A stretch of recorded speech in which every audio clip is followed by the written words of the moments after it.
class and say my ABC correctly, how to say my 1, 2, 3, and how to spell 2 to 3 letter words.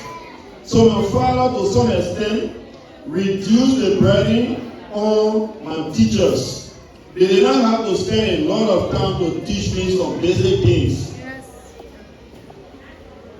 From ABC to 4th grade, every day when I return home, my father would ask me to share my learning experience for the day with him. He would inspect my notes and ask me questions based on my notes. So what my father was doing got me paying attention every day when I go to school, because I knew when I go home, I would answer questions from the notes. So every day, I knew I was being held accountable for the lesson that the teacher presented to me each day. Although I also did not know, but I was also being held accountable for the money my father was spending, whether for my lunch, my transportation. I think his approach told me that I was being held accountable for the money he was spending for my education. The lesson he taught me is that the educational development of your child as a parent is not the sole responsibility of the school that the child goes to.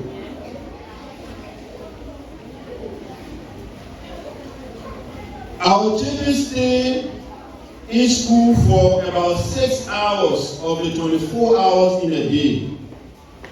They sleep for around 8 hours. So when you minus 6 from 24, you minus 8 again, we have 10 hours. As parents, what do we do with our children in these 10 hours?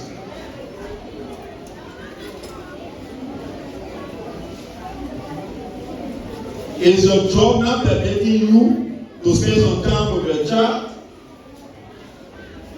If your answer is yes, then I will also argue that you spend 8 hours to work. You spend 8 hours to work from 8 o'clock to sometimes 4, and then maybe you use an hour to come back home. You still have many hours of the 24 hours in a day. What do you do to support your children's education? Today, some of the children have stood here and performed so beautifully, eloquently. It took time for them to give us what they gave us when they mounted this podium. They didn't do it out there. They didn't do it on their own. They didn't do it by themselves. The teachers spent time with them, and their parents also spent time with them.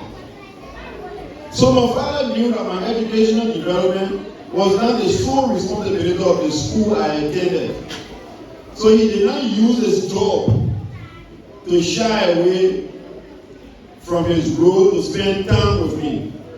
So we parents today, we have roles to play in the educational development of our children. I lost my father when I was in the 5th grade, in grade 5. But I did not struggle too long to pay tuition or fees in the years that followed. From 10th grade up to the time I graduated from high school, I lived on scholarship. Even when I entered the University of Liberia, where I graduated from with honor, magna cum laude, I will emphasize that because my definition of scholarship is that scholarship is an award given to a student for excellent academic performance. We don't get scholarship for chanting battle cry. We don't get scholarship for making noise. So I was that privileged and opportune to not spend so much money on the education I got, because I felt that my father helped the schools that taught me in my early days to also teach me. So I will still ask this question: what future are we creating for our children?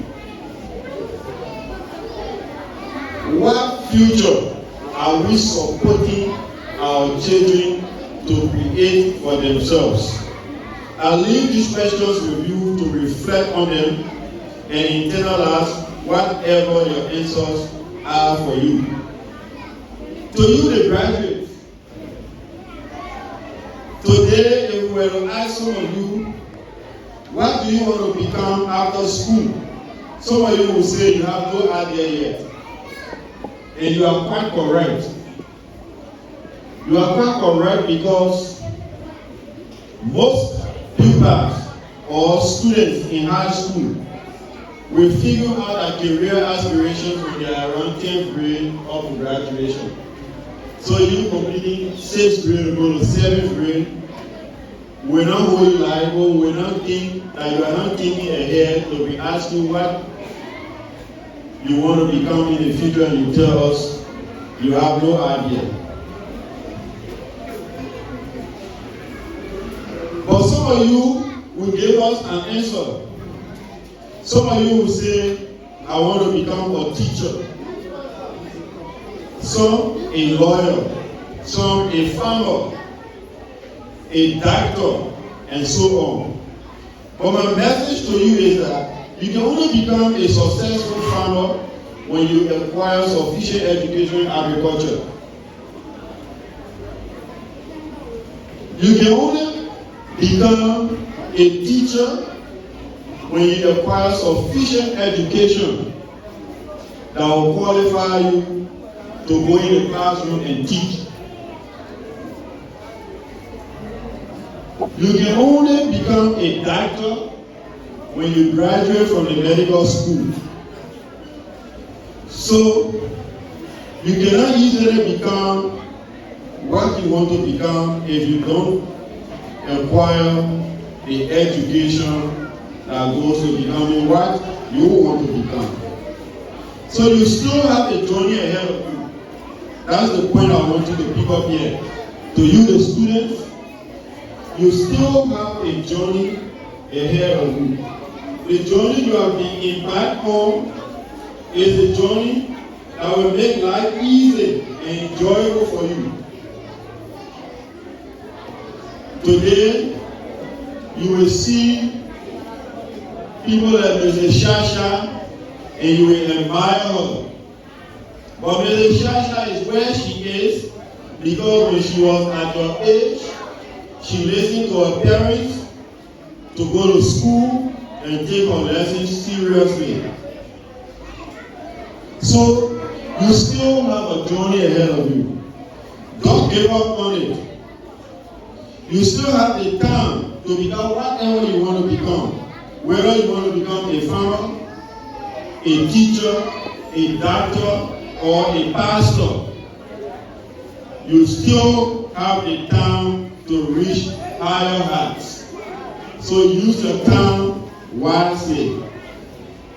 Today we live in a world at a time where the cost of living is only getting higher. Food insecurity continues to hit us. Pandemic keeps raging. We have Ebola and then we have Corona. And every basic necessity is getting expensive. Life is getting expensive. So life might become very repulsive. Life might become very difficult. Life might become sometimes miserable if we do not use our time wisely. And for you, young children, you can only use your time right now to learn. And to you parents, you can only use your time right now to support the children you have. Because when you reach the age where you will become incapacitated, when you reach the age where you cannot do anything for yourself, it is the children that you'll be looking up to. So if you don't prepare them today, you are going to be creating problems for both yourself and for your children.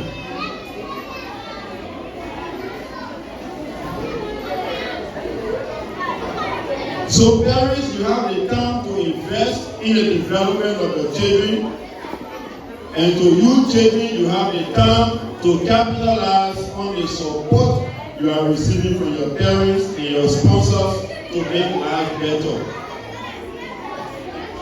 You will agree with me when I say success does not come by chance. To be successful is not something that can happen by chance. Success is the result of hard work like completing high school, completing college, and starting a business or finding a job after college. Success is not a lottery that you can go and just play and win. Success is the result of a process that involves determination and effort. So let your focus, young children, be on success. Because if you succeed, Liberia succeeds. And the world succeeds. So today, some of you will have a record of this ceremony that you will look back on in the next 5 to 10 years and don't only feel proud, but then you will sometimes laugh. As you were giving your speeches and performing here, I sat down and I was reflecting on my time when I was in your shoes. I graduated from kindergarten in 1994 at the age of 8. Conventionally, an 8-year-old child should be in the 10th grade, right? Because when you're 6-year-old, you should be in first grade. 7 years, 8 years old, you should be in the 10th grade. For 8 years old, I graduated from first grade. And I still look back on that memory with so much fondness. I still look back on that memory with pride and dignity whenever I see you at ceremony like this performing. So again, I will say congratulations. As we move on to the next step on your academic ladder, my prayer is that the Lord will strengthen you in wisdom and preserve you from all harm. So, without taking too much of your time, I would like to say congratulations and I wish all the best as you start your journey in first grade and 7th grade.